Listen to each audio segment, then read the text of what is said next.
Alright, in this video we will talk about, you guessed it, SU-100Y, aka the naval tank.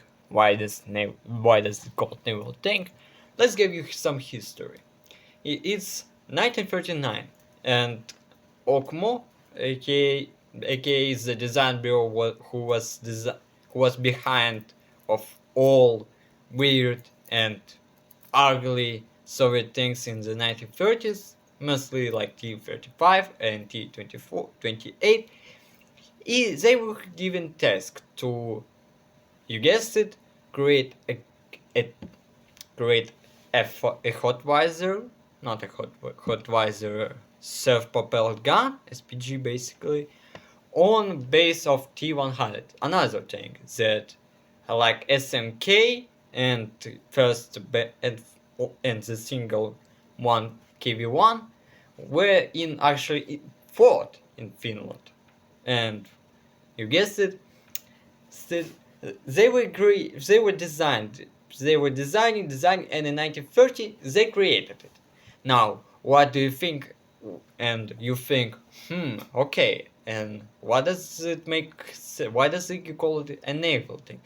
Because the engine and the main gun, were actually from the naval, like 130mm naval cannon B-13.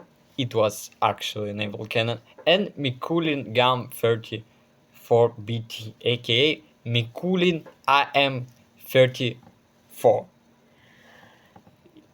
And that's about the engine. It was also used on some long range bombers and on small cutters, naval boats, as well as SMK and T-100 and AT and Su-100Y. It was about suspension. It has torsion bars and weighed around 64 tons.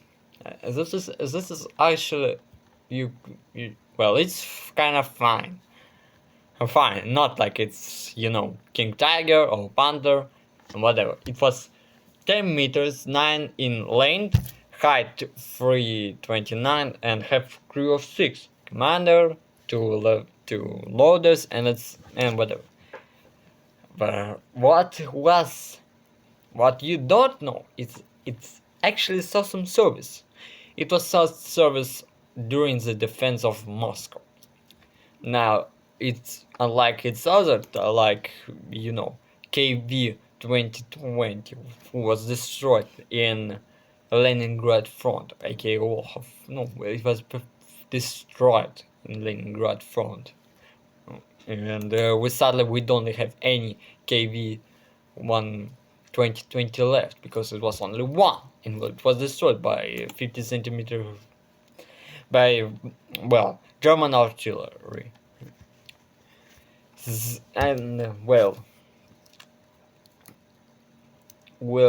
and you think, okay, it starts in service, but where did it start?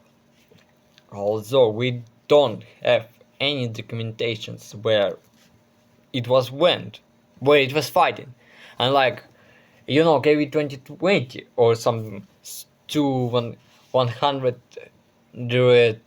and two Su-14, who also saw some combat during Battle of Moscow. We don't have actual reports where it was used, so I can assume that it was some sort of artillery, portable artillery, mechanized artillery, or something like that. But you might think, okay, now what's the biggest joke of this tank is because it was due to its poor condition of its storaging. It's fucking rusted. The transmission parts were rusted, engine and gun, as well as other compartments, fighting compartment. It was reported on August 1941 by Commission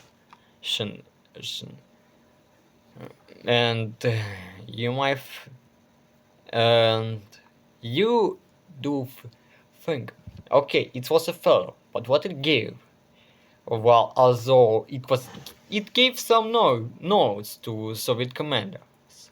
What that can that T-100 that the self-propelled guns can be useful, and you guessed it, in 1943 there were, and it's basically led to the creation of Su-series, Su-85, Su-57, Su-152, ISU series, and etc. So, would I call it a complete failure? No, it's not like the multi-turret designs of Soviet Army, like T-35, SMK, T-100. It was just not good. Not good. But alright, since we talk about short history, let's talk about the B-13 naval cannon. What does it have? It was by the testing, it was approximately, it could penetrate rate 158 millimeter of armor at 2000 meter with CBC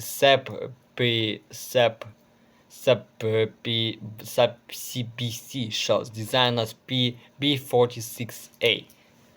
It have lever and no telescopic signs. It's used only, since it was a naval conversion technically. It's have periscopes and B-13 projectiles have 2.5 kilograms of explosive. For comparison, T-25D 25T 122 millimeter have only 1.6 kilograms of explosive in its shell. The armor the ammunition was 13 rounds, and as we know, by KV2 it have two loaders, two with 15 SAPBC and HE shells, so it was 50-50 basically, 50 of SAPBC and HE. You might think, and what's the build comparables? And I can say it's Jack Tiger, Tortoise, and T-28. Was it technically worth it for Soviet commanders to spend resources on? You may think of, or you might think, he's poor basically. Well, my dear friend, since it can be used as artillery, it was for the Soviet commanders, and well, now you can say thanks for Su-150, Su-100Y, or basically its military classification, T-100Y. Yeah, you can say that. You can say it free.